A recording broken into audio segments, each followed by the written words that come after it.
다윗은 참 난감한 상황에 있었습니다. 뜻하지 않게 사울 왕의 미움을 사서 그가 죽음으로 이렇게 자꾸 쫓기는 상황이었는데 아무도 그를 제대로 분명하게 그리고 확실하게 도울 수가 없었습니다. 요나단이 그를 도우려 했지만 한계가 있었고, 미갈은 미봉책에 그쳤고, 우리 마지막으로 사무엘에게 가서 참 이런 상황을 호소하고 하나님의 의로운 손길을 기대했지만, 그러나 근본적으로 자신의 문제를 해결할 수가 없었고 사울의 그러한 칼날을 비켜가게 할 수는 더더욱 없었습니다. 그래서 오늘 우리 다윗이 우리 요나단에게 3절에 자신의 운명을 이렇게 하소연합니다. 그러나 진실로 여호와 살아계심과 내 생명을 두고 맹세하노니 나와 죽음 사이는 한 걸음뿐이다. 바람 앞에 등불과 같다. 자신의 운명이 풍전등화, 언제 꺼질지 모르는 촛불과 같다고 자신의 입장을 하소연하고 있는 것을 보게 됩니다. 다윗은 지금 사울의 어려운 모습을 직면하고 있습니다. 한쪽으로는 하나님의 그 예언자로 하나님의 예언의 영을 받아서 하나님의 임재 가운데 밤새도록 예언하는 그런 하나님의 임재가 있는 사람이지만, 또 한편으로는 자기를 죽이려고 음모를 꾸미고 사람을 보내고 그러면서 험악하게 자기에게 칼을 들이미는 그러한 두 얼굴의 사람, 이것이 사울이었습니다. 사실 우리가 이제 사울을 이렇게 이제 사무엘상에서 읽어보면 참 이 사람 좀 문제가 많고, 그리고 어떻게 사람이 그럴 수 있는가라고 하면서 그 사람의 문제를 보게 되지만, 그러나 사무엘서와 사무엘하 초반까지 이렇게 보면 사울을 지지하는 사람이 아주 많았습니다. 다윗을 지지하는 사람보다 사울을 지지하는 사람이 훨씬 더 많았습니다. 사울은 멀리서 보면 크게 흠잡을 바가 없는 왕이었던 것이라고 생각이 됩니다. 그의 아들 요나단에게도 사랑을 받고 있었고, 요나단도 자기 아버지가 약간의 문제가 있긴 하지만 자기의 친구 다윗을 그렇게 죽이려고 한다고 생각하지 못하고 있었습니다. 그는 두 얼굴을 가진 사람이었는데, 한쪽에서는 상당히 악한 모습을 갖고 있지만 또 다른 편에서는 선왕으로, 훌륭한 군왕으로 그의 위를 40년간 존속했고, 그를 뒤잇고 그를 지지하는 수많은 사람들이 이 사울의 편에 있었던 것을 생각해 보면, 이 우리 이야기 사무엘 상하를 읽을 때 우리가 조심스럽게 이 사울을 들여다봐야 됩니다. 저자는 사울의 침실과 사울의 내궁에 카메라를 들이대고 있습니다. 그러나 그 사울의 침실과 사울의 내궁에서 벌어지는 여러 가지 이야기를 사울궁 밖에 있는 사람들이 알 수는 없었습니다. 멀리서 그를 볼 때 그는 제법 괜찮고 훌륭한 왕이었습니다. 사울이 죽고 나서, 그리고 이렇게 다윗이 이제 유다 지파의 왕이 됐는데, 이스라엘 나라 전체가 다윗의 수중에 들어오는 데는 7년 반이란 긴 시간이 흘러야 됐습니다. 그만큼 사울의 지지 세력은 아주 견고했습니다. 사울의 이런 모습을 우리는 오늘 본문에서 이렇게 아주 히스테릭하고 분노에 차고 다윗을 죽이려는 마음을 이렇게 하고 자기 아들에게 창을 던지는 그런 모습을 보는데, 그것은 사실 이 심리학자들이 얘기할 때 이 경계성 성격 장애자의 모습을 우리에게 보여주고 있습니다. 이렇게 오늘 보면요, 만천해동에서 26절을 이렇게 보시면, 26절을 보시면 그 초하루 만천회동에 안 나왔어요. 그날에는 사울이 아무 말도 하지 아니하였으니 이는 생각하기를 그에게 무슨 사고가 있어서 부정한 것보다 정령이 부정한 것보다 하였습니다. 그날이 그 초하루 이제 나름대로 그 절기고 예배를 드리고 제사를 드리고 이렇게 식사하는 자리였는데, 그런데 그 자리에 사울의 내각 관료들이 다 와야 되기 때문에 다윗이 거기에 왔어야 되는 거예요. 그가 오지 않았습니다. 오지 않았는데 이 사람이 생각하기를, 이 사람이 뭔가 부정한 일이 겪어서 오늘 제사에 못 나왔구나. 왜냐하면 레위기 규정에 보면 부정한 사람이 제사에 참여할 수가 없었거든요. 그렇게 생각하는 거 이 사람이에요. 이러한 생각을 우리 마주대하면 좀 놀랍죠. 왜냐하면 19장에 그렇게 다윗을 죽이려고 했고, 예? 그래서 이제 미갈의 집에 있는데 자기의 군사를 보내갖고 암살단을 보내서 죽이려고 하고 말이에요. 그리고 사무엘 집에 숨어 들어간 다윗을 발견하고 사람을 보내고 자기도 가서 죽이려고 했던 자신의 이야기를 새까맣게 잊은 것 같은 모습을 보여주거든요. 당연히 이 친구는 여기 올 거라고 생각을 하고 있는 거예요. 이게 이제 이 사람의 정서 상태인 겁니다. 이 사람이 극단적으로 움직일 때, 두 가지 극단적으로 움직일 때, 이쪽 편에 있을 때는 이쪽 편의 모습이 안 보이고요. 이쪽 편에 있을 때는 이 모습이 안 보이는 거예요. 우리 경계성 성격장애제에 대한 전문가들이 이렇게 정리한 걸 보면 타인에 대한 평가가 극과 극을 오가며 감정의 기복이 심하다. 상대편을 지나치게 이상화하거나 평가절하하는 극단적인 행동 사이를 왕래하는 불안하고 격렬한 대인관계 양상을 보인다.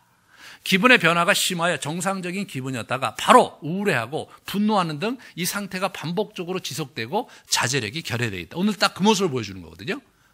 타인의 좋은 점과 나쁜 점을 함께 보는 것이 매우 힘들기 때문에 다른 사람들을 천사가 아니면 악마로 인식한다. 특정한 순간에 좋거나 나쁘게 느낄 때뿐 그 중간중간에 회색지대는 존재하지 않는다. 사람이 뭐 좋을 때도 있고 나쁠 때도 있고 좋은 면도 있고 나쁜 면도 있는데 어떤 사람은 자신의 나쁜 면을 성찰하면서 그러지 말아야지 하면서 노력하면서 사는 사람을 우리는 훌륭한 사람이라고 하는 것이지, 우리 안에 뭐 어두움이 없는 사람은 없는 거죠. 근데 이 사람은 좋은 사람, 나쁜 사람, 천사와 악마를 딱 구분하는 거예요.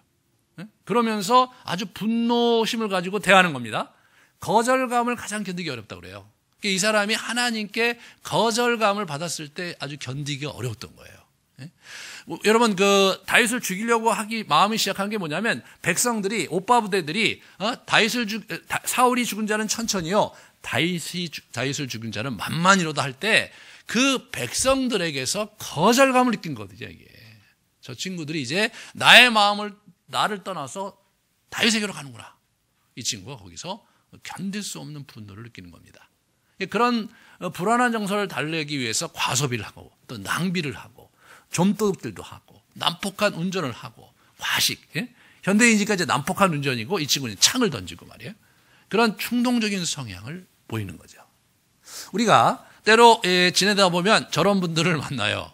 근데 이제 저런 분들이 갖고 있는 특징은 뭐냐면 어떤 그룹에게만, 특정한 어떤 사람들에게만 저걸 보여준다는 거예요. 자기 가정에게만 보여준다든가, 자기가 볼 때 이제 굉장히 미워하는 어떤 사람에게만 보여준다는 거죠. 다른 사람들한테는 굉장히 나이스하고 좋은 사람인 거예요. 그래서 헷갈리는 거예요. 지금 아들 요나단도 지금 그렇게 생각하고 있지 않잖아요. 오늘 아들 요나단의 반응을 보세요. 1절에 자기가 네 아버지가 나를 죽이려고 한다라고 얘기하니까 요나단이 그에게 이르되 결단코 아니라 내가 죽지 아니하리라. 내 아버지께서 크고 작은 일을 내게 알리지 않고는 행하지 아니하나니 내 아버지가 어찌하여 이 일을 내게 숨기리요. 이렇게 얘기합니다. 야, 내 아버지가 모든 일을 나하고 속도놓고 얘기하시는 분인데, 야, 그런 너를 만약 죽이려고 했다면 나에게 분명히 말씀하셨을 텐데 이분이 절대 그러지 않다. 이렇게 얘기합니다, 여러분. 여러분, 요나단이 최측근이잖아요. 최측근이고 아버지를 누구보다도 따르고 사랑하는 사람이고 모든 것을 아는 사람임에도 불구하고 자기 아버지의 그런 모습을 모르고 있는 거예요. 왜? 이분이 의도적으로 감추었거든요. 그래서 오늘 이 요나단의 입장에서 쭉 아버지에 대한 마음을 보면요, 처음에 이 전반부는 아버지에 대한 사랑이 극진합니다. 요나단이 다윗을 사랑하기도 했지만 아버지도 아주 사랑했던 사람이에요. 오늘 이제 후반부에 가서 아버지가 다윗을 죽이려고 하는 그러한 본래의 의도를 자기에게 창을 던지는 모습에 보여줬을 때 비로소 아버지가 그런 사람이라는 것을 인식하면서 몹시 분개하고 슬퍼하는 모습을 보여주는 겁니다.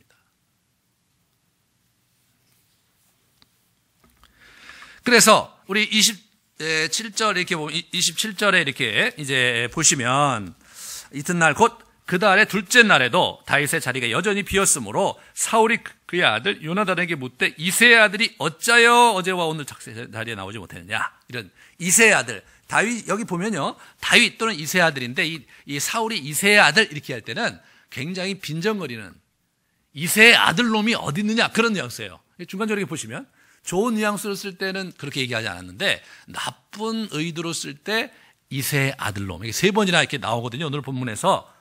그래서 이제 이렇게 보시면 27절, 30절, 31절에 그런 게 나와요. 그 다음에 우리 30절에 보면 기가 막힌 얘기가 나옵니다.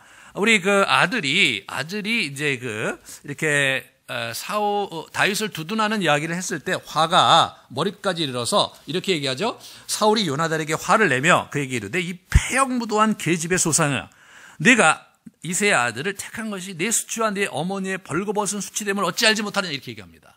이 패역무도한 계집의 소생아, 자기 아내잖아요. 자기 아내예요. 자기 아들이에요. 욕을 이렇게 쌍욕을 하는 거예요, 이게. 그러니까 이 사람이 이렇게 정상적으로 있다가 뭐가 수틀리면 이렇게 쌍욕을 하면서 분노를 폭발하는 그런 경계성 성격장애자의 모습을 보이는 거예요. 이런 부분이 우리 다윗이 직면한 곤혹스러운 상황이었습니다. 얼마나 힘들었겠어요, 다윗이. 네? 그래서 우리가 이제 가만히 이제 이렇게 사울을 이렇게 보면요, 이분이 처음에는 안 그랬거든요. 그러다가 이제 이분이 거절감을 느끼면서 자꾸 무너져 가는 거예요. 네. 그래서 자기의 탐욕과 욕심을 놓을 수가 없는 거예요. 그러니까 하나님으로부터 자기가 왕으로 옹립을 받았어요. 그러므로 이 나라의 왕권은 누구에게? 하나님께 있어요. 그리고 이 사람은 뭐냐면 전문 경영인처럼, 예? 총리 대신과 같은 그러한 역할을 하는 왕이거든요. 근데 이 사람이 등극을 해갖고는 자기 국가로 딱 삼고, 자기 왕국이에요, 자기 왕국. 그래서 이제 하나님께서 그렇게 하지 말라고 그랬는데 말을 안 들어. 폐위시키려고 그러는데 대안이 누구였냐면 다윗인데 그걸 알고 그를 죽이려고 하는 거예요. 이 사람이 뭡니까? 자신의 권력에 대한 탐욕을 놓을 수가 없는 거예요. 놓을 수가 없는데 이걸 놓을 수가 없으니까 계속해서 무너지면서 심각한 정서적 장애를 이렇게 만들어가는 거예요. 실제로 이렇게 지도자들, 특히 이제 영적인 지도자들이 이런 모습을 보여주는 사람들이 꽤 있거든요. 교회 문제를 일으키는 분들이 이런 분이에요. 그러니까 차라리 진짜로 겉과 속이 나쁜 사람은요, 크게 영향력을 미치지는 않습니다. 모든 사람이 생각하고 볼 때 저 사람은 문제 있는 사람 하니까 그냥 문제가 아주 간단해요. 저 사람 문제 있는 사람이니까 어떻게 처리할까? 본인 자신도 자기 문제가 있다는 걸 자각하면 오히려 일이 쉬워져요. 쉬워져요. 근데 이 사람은 절대로 자기가 나쁜 사람이라고 생각 안 하고 자기가 그렇게 나쁜 짓을 하고 있다고 생각 안 하는 거예요. 정신이 확 갔을 땐 그런데 이쪽으로 돌아오면 실제로 안 그렇거든요, 자기가. 그리고 마치 이전에 했던 행동을 까맣게 잊어버려요. 그냥 그러고 이렇게 사는 거예요. 그러니까 이제 보통 사람들이 그것을 대할 때 이렇게 멀리서 대하면 그 사람이 그렇게 문제 있는 사람은 아닙니다. 여러분, 이 다윗의 이야기를 읽어가면서 너무 재밌는 게 뭐냐면 처음에는 다윗이 영웅이었어요. 근데 이 사람이 자꾸 방랑해 하면서 어떻게 되냐면 자꾸 사울이 다윗을 죽이려고 사람을 보내고 그런 시간이 지속되면서 24장에 가면 사람들이 다윗이 죽었으면 좋겠다는 마음이 일어나요. 다윗을 막 고발해요.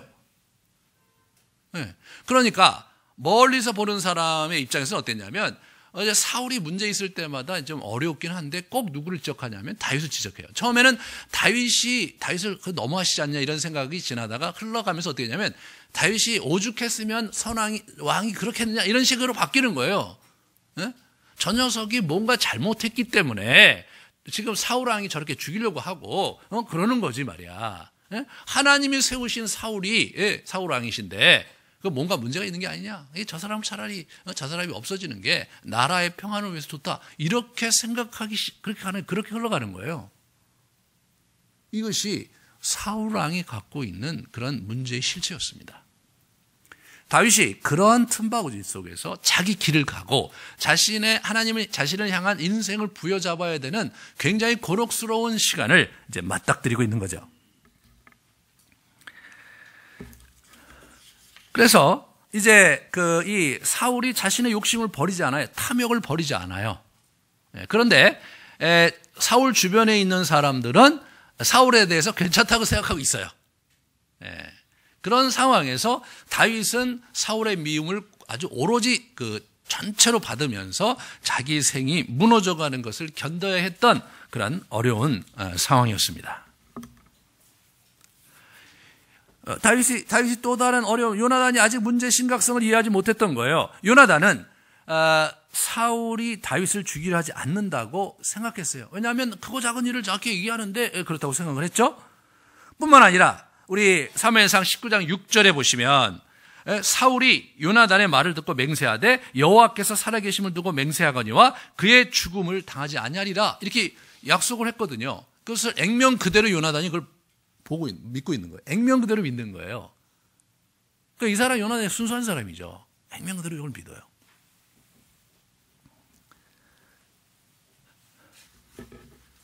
그런데 다윗이 보고 있는 사울은 나타나자 3절에 이제 얘기를 합니다. 다윗이 또 맹세에 이르되 내가 네게 은혜 받은 줄을 네 아버지께서 밝히 알고 스스로 이르기를 요나단이 슬퍼할까 두려운즉 그에게 이것을 알리지 아니하리라 함이니라. 이것을 알리지 아니합니다. 이게 뭘 알리지 않는 겁니까? 다윗을 죽이라는 명령을 알리지 말라는 거예요. 이게 요즘 전문 용어로 등장하기 시작했죠. 스탠딩 오더라고. 그죠? 우리 이 사울이 스탠딩 오더를 내린 거예요. 다윗을 제거하는데 요나단은 모르게 하라. 네? 이런 면에서 이 사람이 지금 그런 상황에서 요나단이 자기 친구인데도 요나단이 지금 모르는 거예요. 아버지가 그렇게 했냐 이렇게 얘기하는 거예요. 답답한 일이죠. 답답한 일이에요.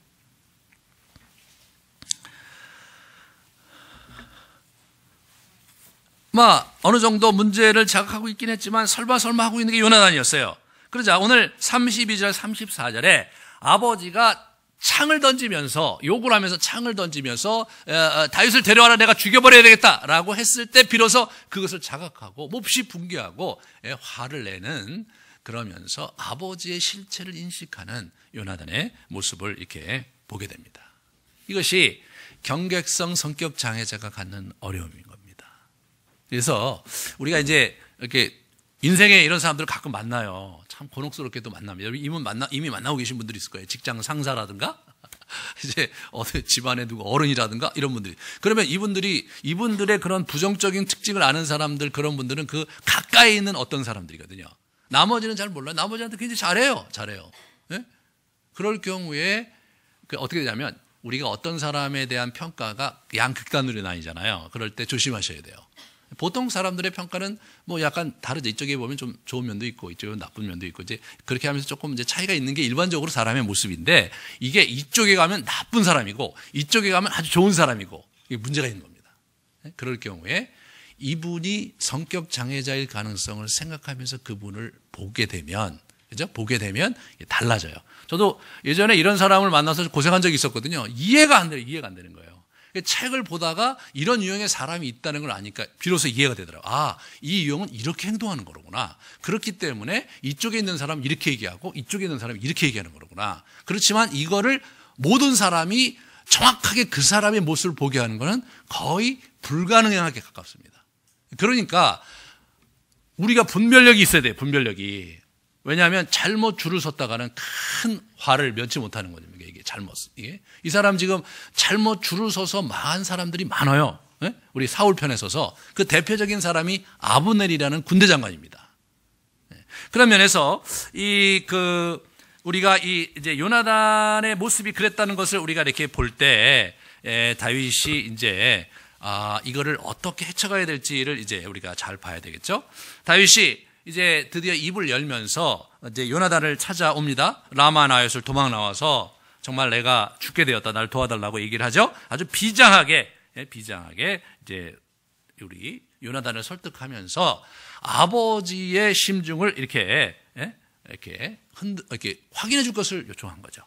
우리 다윗이 해결해야 될 문제가 두 개였는데 하나는 뭐냐면 우리 사울 왕이 사실은 19장 마지막 부분에 보면 사무엘의 라마 나옳에 숨어 있던 자기를 이렇게 찾아와서 자기를 체포하려고 왔을 때 이분도 하나님의 영이 임해서 그러니까 밤낮을 온종일 이렇게 옷을 벗어 던지고 예언을 했어요. 황홀경에 빠져서. 그러면 이제 다윗의 입장에서는 사울 왕이 혹시 마음을 바꾸지 않았을까? 왜? 하나님의 임재가 가득했으므로 이렇게 바꾸지 않았을까? 그런 생각을 하지 않을 수 없잖아요. 그걸 확인해야 되는 거 하나. 두 번째는 뭐냐면 자기의 아주 막역한 친구이자 언약을 아주 생명으로 맹세한 친구인 요나단이 이 문제를 좀 객관적으로 인식해 줬으면 하는 것 둘. 이게 이 다윗이 갖고 있는 어려움이죠. 우리가 이제 조심해야 될 건 뭐냐면 성령이 충만하다고 인격이 변하는 건 아닙니다. 네? 그런 거예요. 그러니까 성령의 충만과 인격하고는 좀 함수 관계가 별로 없는 것 같아요. 우리가 말씀에 순종하고 자기 자신을 성찰하고 회개할 거 회개하면서 말씀에 순종하는 삶을 살 때 그 인격이 바뀌는 거지. 그냥 무슨 하나님의 어떤 성령의 뭘 받아서 방언도 하고 여러 가지 이사와 기적을 행한다고 해서 그 사람의 성품이 바뀌거나 하나님스럽게 되는 건 전혀 아닙니다. 네? 전혀 아니에요. 어차피 우리가 갖고 있는 의와 우리의 선함의 근거에서 성령이 임하시는 게 아니라 그의 은혜로 임하시는 거예요. 그런 면에서 이제 우리가 조심해야 돼. 우리가 분별할 때 어떤 사람이 성령의 어떤 이사와 일이 있다고 해서 그 사람을 그렇기 때문에 모든 것이 좋을 거라고 기대하는 것은 아주 곤란합니다. 사울도 그래요. 사울도 그렇게 성령께서 충만하게 임하셨으면 바뀌어야 되잖아요. 하나도 안 바뀝니다. 하나도 안 바뀌어요. 그런 면에서 이제 이 다윗이 그 문제를 헤쳐가는 장면이 아주 인상적입니다. 그래서 우선 요나단을 잘 설득해서 요나단을 통해서 이제 자기 나름대로의 계획을 가졌죠. 이 사람이 이제 오늘 보면 다윗의 지략을 보면 이게 꼭 3데이스 영화 탈출하는 이렇게 자기 아내가 이렇게 억울하게 살인범으로 몰려 있는데 그 아내를 이제 이렇게 슬기롭게 빼내서 멀리 도망가는 그런 3데이스라는 영화 보신 분이 있는데 꼭 이 3데이스 그거예요. 그래서 오늘 본문에 보면 이 시간 부사가요. 그러니까 내일이 맘때 세 달, 첫날, 초하루 이런 얘기가 이런 시간 부사가 자꾸마치 17개나 나와요. 오늘 아주 시간 얘기가 굉장히 많이 나옵니다. 여러분 보통 그 사무엘서 쭉 보면 시간 개념이 가끔 나오지 한 장에 시간을 나타내는 그런 부사가 17개나 나오는 일은 흔하지 않은 거거든요. 그만큼 어떻게 됩니까? 이게 굉장히 긴박감을 가지고 일이 진행되고 있었던 거예요. 예? 마치 이걸 영어로 찍는다면 계속 가끔가다 시계를 보여줘. 계속 날짜와 시간을 계속 보여주는 그런 거를 계속 보여주면서 가는 거죠. 그러니까 우리가 어떤 그 영화가 요즘 보면 이게 어떻게 됩니까? 처음에 이제 굉장히 그 이상한 아주 급박한 장면을 딱 보여주면서 위기 상황에 딱 갔다가 그 다음에 어떻게 하면 10일 전 이렇게 나오잖아요. 10일 전. 그래서 10일 전부터 이렇게 쭉쭉 이렇게 나온단 말이에요. 그죠? 그런 영화 기법이 있는데 이게 그렇게 찍어야 되는 영화예요, 이게. 그래서 계속해서 독자들로 하여금 시간을 자꾸 기억하게 하는 거예요. 그러면서 이것이 얼마나 긴박하게 이게 돌아갔는가를 보여주는 거죠. 그런 긴장 속에 누가 있었냐면 우리 다윗이 있었던 거예요. 이 사람은 요나단이 약속대로 해야 될 것에 대한 기대를 하면서 그것도 어떻게 될지 모르고요. 정말 요나단이 자기에게 와서 전달해 줄 수 있는지 그것도 잘 모르겠고, 그 다음에 정말로 상황이 자기가 예상했던 대로 자기의 지략이 잘 먹혀 들어가서 사울의 의중을 우리가 파악할 수 있는지조차도 불확실한 채 여러분 그 들에 숨어서 3일 밤 3일 낮이 거기 숨어 있는 거예요. 그것이 다윗이 갖고 있었던 긴장이었습니다. 이 숨막히는 3일간 이제 다윗이 문제를 어떻게 해결하려고 하냐면 이 초하루 번제 회동을 이용합니다. 자, 초하루 번제 회동은 우리 같이 보면 이것이 이제 우리 민수기에 있었던 거거든요. 너희의 희락의 날과 너희가 정한 절기와 초하루에는 번제를 드리고 화목 제물을 드리면 나팔을 불라. 이게 초하루가 나오는 거예요. 그 다음에 이렇게 보시면 그 다음에 이제 28장을 보시면 초하루의 얘기 나오면서 이는 1년 중 매월 초하루의 번제다 이렇게 얘기하면서 이제 그 달력에서 초하루 그러니까 세 달이 시작되는 첫날 저렇게 이제 이렇게 제의를 드리는 시간이었어요. 오늘 보면은 사울은 그걸 이틀 했던 것 같아요. 이틀을 이게 초하루 제의를 드리면서 자기의 그 내각 신료들과 관료들 이런 사람들 다 모아갖고 이제 제사를 올리고 만찬을 하는 그런 시간이었던 것으로 생각이 돼요. 이 자리에 자기가 반드시 가야 되는 거예요. 그죠? 본인이 반드시 자기 가야 되는데 안 가겠다 얘기하면서 이 사람의 전략은 자리 비우기예요. 자리 비우기. 자기가 자리를 비웠을 때 왕이 어떻게 생각하나 보려고 했어요. 에스겔서 45장 보시면 이런 게 있어요. 군주의 본분은 번제와 소제와 전제를 명절과 초하루와 그죠? 안식일과 이스라엘 족속의 모든 정한 명절에 갖추는 것이니 할 때 초하루가 나와요. 안식일과 함께 초하루가 군주가 하는 일이에요. 그래서 이걸 왕이 이걸 했어요. 그러니까 이 초하루 절기, 초하루 제사는 왕에게 허락을 맡아야 되는 거예요. 왕의 신하들은. 근데 이 사람이 왕의 허락을 받지 않고 요나단의 허락을 받고 간 거예요. 그러니까 왕이 너그러우면 어떻게 되냐면 it is good, 이게 영어로 보면 아유 그래 그렇구나 잘 됐네 이렇게 얘기할 수도 있지만 화를 낼 수도 있죠. 왜 화를 냅니까? 그날 죽이려고 하고 있는 날이거든요. 그거를 우리 누굽니까? 이 다윗이 그걸 잘 알고 그거를 이용해서 요나단으로 하여금 말에 입을 넣어주잖아요. 왕이 나를 찾으면 이렇게 얘기해봐라. 그러면 왕이 그랬냐? 잘 됐네 라고 얘기하면 아무 문제 없지만 왕이 분노하고 나에 대해서 어떤 말을 하면 왕의 의중이 나를 죽이려고 한 것이 분명하다. 그러니까 그걸 나에게 가르쳐줘라. 그런 얘기를 하고 있습니다. 자, 이런 장면에서 요나단의 모습을 우리가 이제 보게 됩니다. 요나단의 진면목이 사실은 다윗에게 굉장히 인생의 중요한 그러한 유익으로 이렇게 또 도움으로 떠오르는 것을 보는 거죠. 요나단은 다윗 중심으로 문제를 바라봐요. 그는 19장에 다윗이 어려웠을 때 아버지로부터 다윗을 도와줬습니다. 그리고 17절에 보면 자기의 생명과 같이 다윗을 사랑했어요. 여러분 그 4절에 보시면 아주 유명한 멘트가 나와요. 4절에 아닙니다. 3절이군요. 아닌데요. 네, 4절이군요. 요나단이 다윗에게 이르되 내 마음의 소원이 무엇이든지 내가 너를 위하여 그것을 이루리라. 난 내가 좋아하는 일이라면 뭐든지 할 수 있어. 이 멘트를 아시는 분 있어요? 네, 알죠. 우리 까치 시대라고 우리 이연세 만화를 열심히 보셨던 분은 까치가 꼭 엄지에게 하는 말입니다. 난 네가 원하는 일이라면 뭐든지 할 수 있어. 여러분이 그래도 저와 같은 세대라 이렇게 공감을 할 수 있어서 좋은데 일부 예배 때는 아무도 잘 모르시더라고요. 까치연가의 까치연가. 난 네가 원하는 일이라면 뭐든지 할게. 이게 요나단의 마음인 거예요. 이게 요나단이 다윗을 사랑하는 마음의 아주 중요한 멘트죠. 아마 이현세 씨가 여기서 영감을 얻었는지 모르겠습니다만, 예, 그렇습니다.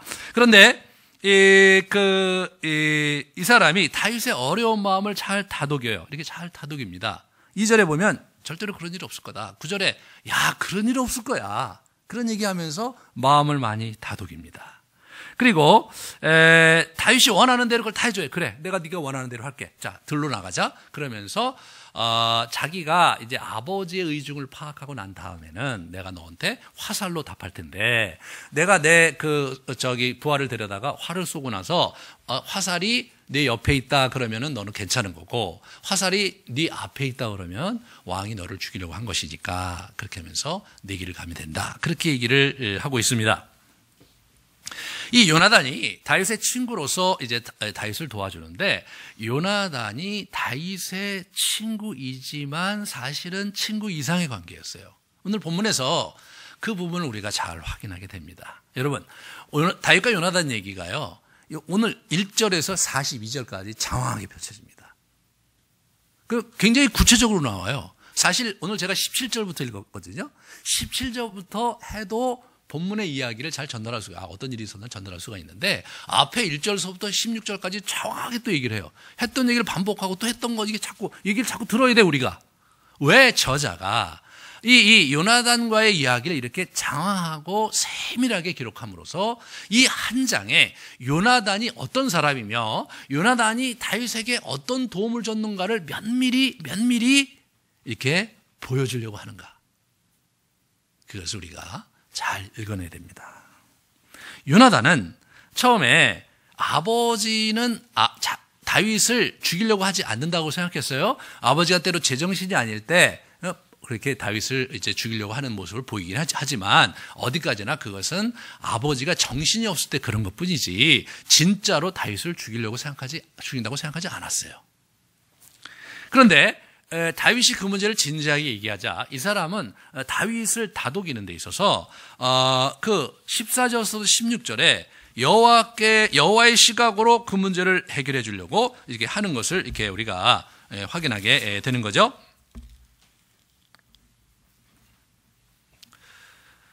14절부터 너는 내가 사는 날 동안 여호와의 인자하심을 내게 베풀어서 나를 죽지 않게 할 뿐 아니라 여호와께서 너 다윗의 대적들을 지면에 다 끊어버리신 때에도 너는 내 인자함을 내 집에서 영원히 끊어버리지 마라. 이렇게 얘기합니다. 굉장히 충격적인 발언이에요. 왜냐하면 지금 자기 아버지 사울은 현직 왕입니다. 그리고 지금 다윗은 아무런 실세가 없어요. 이 사람은 지금 쫓기는 상황입니다. 네. 그러니까 사실은 다윗의 앞날이 지금 약간 만약에 자기 아버지 선왕이 다윗을 죽이려고 마음 먹고 있다면 다윗에게 굉장히 큰 위기거든요. 그렇지만 그런 상황적 관점에서 다윗의 인생을 보는 게 아니에요. 다윗에게 전혀 다른 관점에서 보여줘요. 하나님께서 너를 택하시지 않았냐. 네? 분명히 하나님께서 너의 대적을 이 지면에서 쓸어버리실 거다. 이 표현이 너무나 그 대단한 표현이죠. 지면에서 다윗 너의 대적을 쓸어버리실 거다 이거예요. 그때 제발 나와 내 가정을 기억해달라. 네. 지금 우리 그 사울에게 쫓기면서 다윗이 요나단에게 도움을 청하고 있는데 거꾸로 요나단이 다윗에게 도움을 청하는 거예요. 이게 이 사람은요 다윗이 하나님께서 선택한 인물이라는 것을 분명히 알았어요. 네. 그리고 이 왕위가 다윗에게 가야 된다는 것을 받아들였어요. 네? 사울은 자기 아들에게 지금 왕위를 물려주려고 해요. 근데 이 사람은 그렇게 반응하지 않는 거예요. 이 사람은 뭡니까? 그런 정치적 역학과 이게 상황 속에서 자기 문제를 바라보고 다윗을 바라본 게 아니에요. 하나님이 이 상황을 어떻게 보시는가를 보면서 그러면서 다윗을 코치를 해주고 있잖아요. 하나님의 언약 사상을 전개로 언약의 약속을 전제로 해갖고 지금 이 언약 얘기가 오늘 굉장히 많이 나와요. 하나님께서 그렇게 하셨으니까 영원히 너 그렇게 할 거다. 하나님께서 영원히 너와 나 사이에 있을 거다. 우리가 언약을 세웠고 언약의 하나님이 너에게 그렇게 약속하셨으니까 이렇게 하면서 이 언약이라는 주제를 가지고요. 하나님의 약속과 그의 성취라는 주제를 가지고 다윗의 인생을 바라보게 만드는 거예요. 실제로 본인도 그렇게 바라보고 있어요.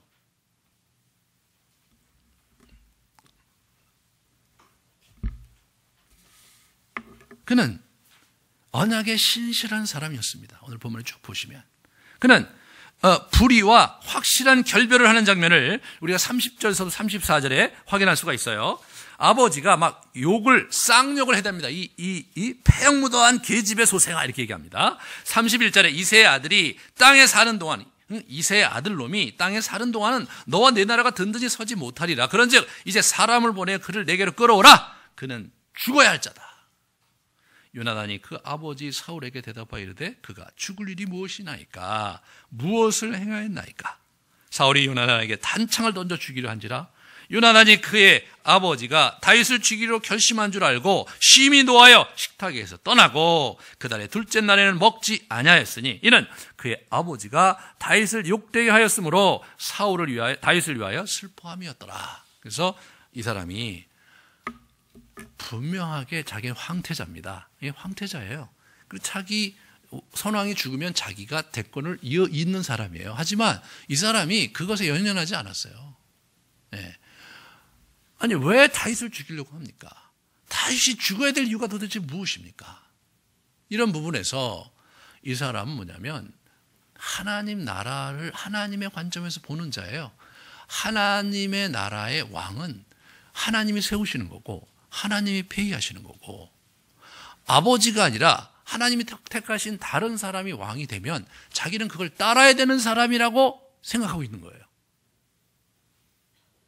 그러니까 사울왕의 관점과 요나단의 관점 너무 다른 거예요. 야, 너 다윗이 있으면 너도 없고 너의 나라도 없는데 너 정신 나갔냐?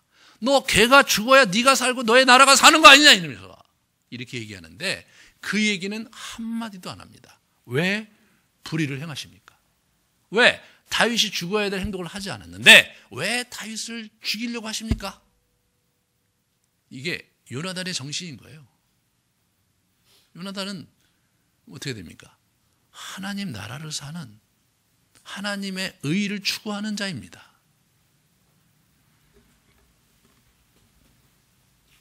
그는 다윗을 위한 정서적 배려를 아끼질 않아요. 계속해서 약속하고 그럴 리가 없다. 네가 정말 그렇다면 내가 이렇게 도와주지 않겠느냐. 하나님께서 너와 함께 하시는데 걱정하지 마라. 계속 그 얘기를 합니다. 이걸 보면 약속을 두 번 해요. 언약을 맺고 또 맺고 말이에요. 그러면서 어떻게 됩니까? 다윗이 불안해하니까 다윗의 마음을 붙잡아주고 위로해주고 그런 것을 보게 됩니다. 그리고 다윗의 영혼을 위해서 여러 가지 확증을 해요. 자, 요나단이 뭐예요? 오늘의 그 주제가 뭡니까? 요나단의 눈물인 거예요. 이 사람이 34절에 보면 다윗을 욕되게 하였으므로 다윗을 위하여 슬피 울었다. 네, 슬피 울었습니다. 마지막에 헤어지기 전에 있는 41절에 보면 다윗이 곧 바위 남쪽에서 일어나서 땅에 엎드려 3번 절한 후에 서로 입 맞추고 같이 울되 다윗이 더욱 심하였다. 예, 다윗이 더욱 심하게 울었지만 요나단은 그 전날 밤부터 울고 있었던 거거든요. 너무나 사랑했고. 예. 이 사람이 첫 번째로 다윗을 영적으로 다윗에게 네가 이 상황이 하나님의 관점에서 봐야 된다. 궁극적으로 이 땅은 네 것이고 이 땅에 너의 대적을 하나님께서 쓸어버리실 거다. 그때 제발 나와 내 가정을 부탁한다. 그렇게 하면서 이런 그 험악한 상황이 아니라 하나님께서 보여주신 그 믿음의 상황으로 계속 다윗을 자꾸 그쪽으로 이렇게 격려하고 있는 것을 보게 돼요. 그리고 이 사람이 정말 사랑과 격려를 하면서 다윗을 끌어안습니다. 그리고 진정으로 슬퍼해요, 이 사람이. 진정으로. 결국 이 사람이 어떻게 됩니까? 이 이별 에셀바이가 에셀바이 19절에 봐요.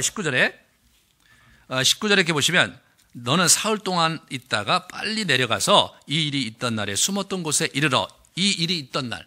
그러니까 그 일이 있던 날. 이게 뭐냐? 두 사람이 아는 바위예요. 아마 그 이름을 에셀바이라는 이름도 두 사람이 지은 것 같아요. 근데 에셀이라는 말 자체가 아젤이라는 말에서 나왔는데 그게 뭐냐면 이별, 떠나보냄 그런 뜻이에요. 뭔가 예전에 거기서 어떤 사건 속에서 그 이름을 떠나보냄의 이별바위라고 이름을 붙였어요. 그런데 우리 거기서 만나자 이거예요. 우리 그때 그 일이 있었잖아. 왜? 거기 에셀바위 있었잖아. 거기서 만나자 이거예요. 그러니까 이 사람들이 이제 그러면서 둘이 이제 이별을 하는 거죠. 우리 그 요나단이 생각하기에 만약에 이 상황이 아버지가 다윗을 죽이려고 하는 게 확실하다면 우리는 이별해야 되는데 그 이별바위가 만남에 적합한 장소라고 생각했던 것 같습니다. 그래서 이별바위에서 이별을 합니다. 그런데 여러분 22절을 보시면 아직 아버지하고 얘기하기 전입니다. 만일 아이에게 이르기를 보라 화살이 내 앞쪽에 있다 하거든 내 길을 가라. 여기까지 끝난 게 아니라 여호와께서 너를 보내셨습니다. 이렇게 얘기합니다. 아직 아버지 그러니까 24절부터 아버지의 그 초하루 그 제사에 제2의 참여를 하는 거거든요. 거기 참여하기 전에 얘기한 거예요. 내가 이렇게 해갖고 너에게 알려줄 터인데 만약에 그 화살이 그 내가 보낸 그 소년의 앞에 던졌다는 얘기하면 아버지가 너를 죽이는 것이 확신하니까 내 길을 가라. 여호와께서 너를 보내신다. 이렇게 얘기한 거예요. 저는 묵상하다가 굉장히 그 생각을 많이 요나단이 다윗을 챙기고 정말 의의를 생각하는 사람인데 그렇다면 아버지의 불의함을 좀 이렇게 그 보여주면서 정치적으로 다윗이 살 길을 마련해 주는 게 더 현실적인 일이 아니었을까, 그죠? 가령해서 지방으로 보낸다든가 아니면 완전히 변방지기에서 이렇게 블레셋과의 전투 진영에 보여서 거기를 지키는 변방의 그 장수로 그 일을 굉장히 잘하잖아요. 그래서 아버지와 잘 딜을 해서 그 다윗이 그렇게 힘드시면 변방에 이 사람을 지지하는 사람도 있고 블레셋 사람들이 계속해서 우리 쳐들어오니까 그 변방지기로 보냅시다. 그러면서 다윗 너 오지 마라 말이에요. 그 아버지에게 그게 좋을 게 뭐고? 다윗에게 또 그렇게 하면 안 되는 거 아니냐? 미갈의 남편인데 아버지가 저기 죽이면 집안이 뭐가 됩니까? 얼마든지 설득할 수 있는 거거든요. 그리고 현실적인 대안을 마련해야 될 것 같은 상황인데 이 사람이요 현실적인 대안을 생각 안 하는 거예요. 만약 그렇게 되면 너 떠나야 된다. 너 그렇게 되면 하나님이 널 보내시는 거로 생각해야 된다. 처음부터 그렇게 생각하는 거예요.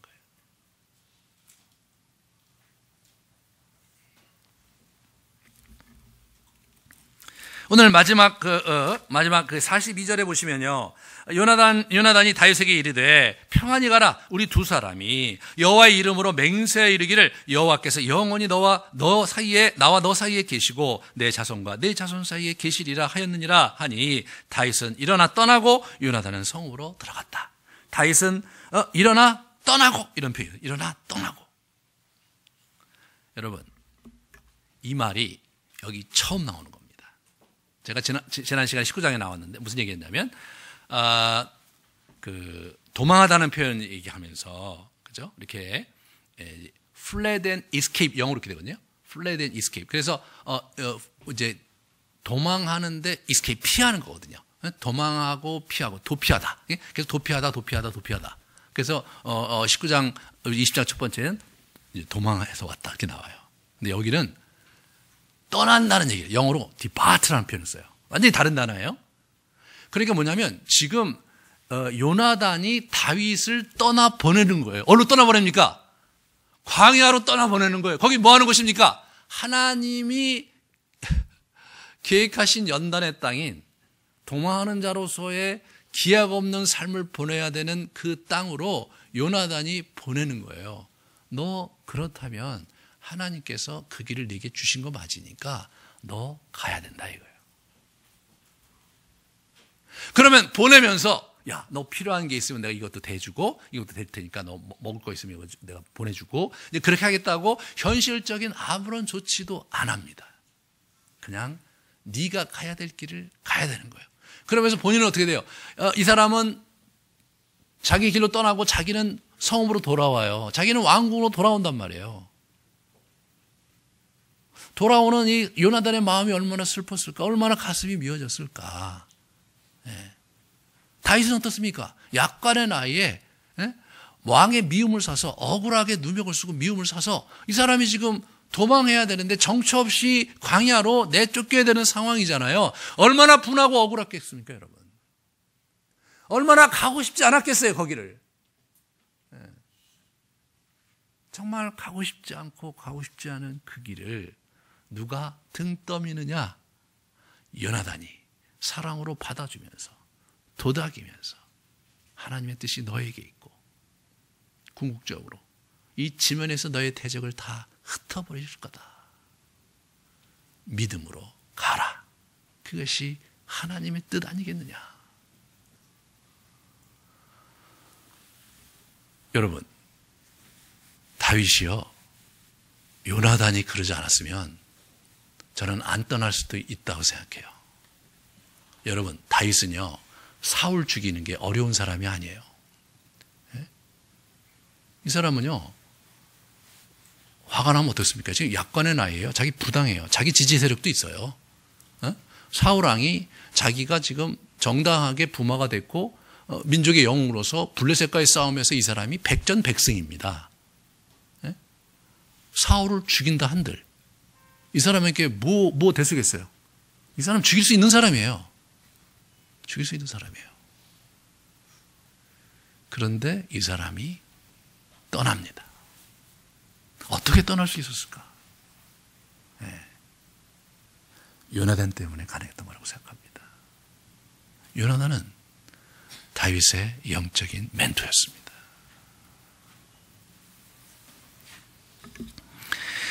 이 요나단이 이 다윗에게 한 게 뭐냐면 요나단이 다윗의 길을 가도록 돕는 거예요. 다윗의 길을 가도록 등 떠미는 거예요. 그 길이 험난하고 그 길에 슬픔과 고난이 있을지라도 그 길이 하나님께서 주신 길이라면 가야 한다고 등 떠미는 사람, 그것이 멘토 요나단입니다. 그리고 10여 년을 도망자의 삶을 삽니다. 23장에 또 아버지와 결투해서 또 이렇게 아버지하고 싸우면서 또 이렇게 도망가는 그런 우리 저기를 만나고 그런 상황 속에서 자신이 수풀로 요나단이 다윗을 찾아갑니다. 여기 나와요. 23장 16절, 17절부터 봅시다. 두려워하지 마라. 내 아버지 사울의 손이 내게 미치지 못할 것이요. 너는 이스라엘 왕이 되고 나는 내 다음이 될 것을 내 아버지 사울도 안다 하니. 두 사람이 여호와 앞에서 언약하고 다윗은 수풀에 머물고 요나단은 자기 집으로 돌아갔습니다. 다윗은 숲에 머물고 요나단은 자기 집으로 돌아간 거예요. 길이 달라요. 그걸 요나단이 이제 다윗에 가서 얘기하면서 광야의 어려운 시기를 정말 요나단을 통해 다시 힘을 얻고 내가 여기 있는 게 맞구나 하나님께 확인받는 그런 장면을 보여줍니다. 다윗과 요나단은 성경의 기록에 의하면 저때 이후로 다시 만나지 못한 채 요나단이 나중에 에베네셀 전투에서 죽습니다. 길보아 전투에서 죽는데 요나단이 죽었다는 얘기를 듣고 다윗이 몹시 슬퍼하며 울며 그러면서 노래를 불러줍니다. 네, 요나단은 다윗을 잊게 한 인물입니다. 여러분, 다윗의 다윗됨은 요나단이 있기 때문에 가능했던 거죠. 이 연단자 하나님의 손길은 어떻습니까? 정말로 말도 안 되는 사람 사울 왕의 미움을 받게, 억울하게 미움을 받는 상황에서 그 속에서 하나님께서 다윗을 연단하시는 거예요. 그래서 다윗을 연단하시는 거예요. 그런데 그 연단하시는 시간들이 얼마나 힘들고 어려운 일입니까, 인간적으로. 이 사람이 그때 수많은 시들을 남기거든요. 우리가 다음 주 계속 볼 거예요. 굉장히 많은 시들을 남기면서 처절한 영혼의 아픔에 찢어지는 아픔의 노래를 계속 불러대면서 10여 년을 광야에서 외톨이가 돼서 삽니다, 다윗이. 그러한 다윗에게 하나님의 사람으로 힘이 됐던 사람은 사무엘이 아니라 요나단이었습니다. 요나단이 있었기 때문에 다윗이 그 어려운 기간을 인내로서 버틸 수 있었고 인내로서 주의 약속을 붙잡을 수 있었던 것입니다. 여러분, 우리 그 광야의 시간에 모세가 이드로가 있었기 때문에 40년의 세월을 버틸 수 있었듯이 우리 다윗이 그죠? 10여 년의 광야 생활을 요나단이 있었기 때문에 버틸 수 있었던 겁니다. 그러므로 정말로 저와 여러분이 이 요나단과 같은 사람을 만나는 것이 얼마나 귀한 일인가. 또 한 가지, 우리에게 연단을 주실 때 반드시 하나님은 요나단 같은 사람을 붙여주시는 거예요. 우리가 못 알아봐서 그렇지. 예? 여러분을 위해 기도하고 먼 발치에서 여러분을 위해 정말로 음으로 양으로 기도하면서 도움을 주는 사람들이 바로 요나단입니다. 저도 저의 인생에 이렇게 어려울 때마다 마음에 힘이 됐던 분들이 있었는데 그때는 그게 요나단이라고 생각을 못했습니다. 시간이 흐르면서 이게 돌아보니까 하나님께서 그때 그분을 보내주셔서 나를 힘을 주셨고 이때는 이분을 보내주셔서 나에게 힘을 주셨구나. 여러분의 인생에도 여러 요나단들이 있을 거라고 생각이 됩니다. 이렇게 뭐 뚜렷하고 이렇게 생명을 다하는 친구가 아니라 할지라도 부분적으로 요나단과 같은 손길이 있었기에 우리가 여기까지 온 겁니다. 우리가 이런 걸 읽다 보면 이 영웅주의에 빠지면 어떤 일이 벌어요? 꼭 다윗과 같이 내가 다윗과 같은 사람이 된다고 생각해요. 다윗에게 자기의 옷을 다윗에 입혀놓고 내가 막 쭉 자기의 주인공으로 막 같이 갑니다. 제발 그러지 마세요. 우리의 모습은 사울에게서 더 많이 발견되고 다윗은요 어쩌다 나오는 한 사람인 거예요. 400년, 500년에 있다가 나오는 한 사람이에요. 그러니까 여러분과 제가 다윗을 쫓아가다가는요 완전히 뱁새가 황새 쫓아가다가 가랭이가 찌르듯이 몹시 큰 어려움을 당하게 된 겁니다. 우리는 다윗에게 배울 게 많지만 다윗과 같은 사람이 되는 것은 좀 달리 생각해야 돼요. 네? 우리는 사실은 요나단 같은 사람이 되어야 될지 모르겠어요. 네? 우리가 영웅주의에 빠져서 다윗의 인생을 나의 인생에도 자꾸 맞추다 보면요 가다가 여러분들이 좌절하고 낙담하고 어려울 때가 많은 거예요. 다윗이니까 그랬지 뭐. 걔 시도 잘 쓰고 노래도 잘하고 인기도 좋고 싸움도 잘하고 그러다 보면 막 힘이 빠지고 나는 뭐 할 줄 아는 것도 없고 말이에요. 이렇게 되는 거거든요. 그렇지만 여러분 요나단에게 배울 게 많아요. 요나단은요 자기의 기득권을 그냥 하나님 앞에 내려놨던 거예요. 그리고 정말로 하나님이 뭘 원하시는가를 보면서 그 일을 그가 순종하면서 했던 거거든요. 자기의 왕권, 보장된 왕권을 내려놓고서라도 하나님께서 다윗을 붙잡으셨으므로 나도 그 다윗을 세운다 이거예요. 이것이 참 우리가 이 세상을 살아가면서 정말 이 신앙생활을 하면서 붙잡아야 될 겁니다. 우리는 다윗이 엉엉 울며 터운 울음도 기억해야 되지만 요나단의 다윗을 품에 안고 같이 울어주는 요나단의 눈물을 더 많이 기억해야 합니다. 우리가 이 땅을 살면서 참 요나단의 눈물, 요나단의 사랑을 가질 수 있다면 하늘에 큰 상급이 있을 거라고 생각합니다. 저는 하늘나라에 가면 다윗의 상급이 큰 만큼 그 옆에 요나단의 상급 또한 클 것이라고 저는 그렇게 생각을 합니다.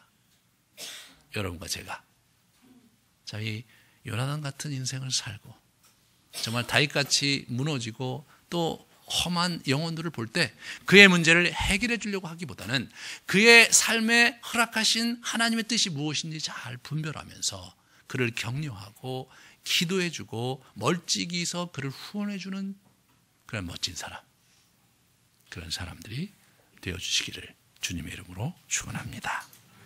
우리 같이 우리 기도하시겠습니다.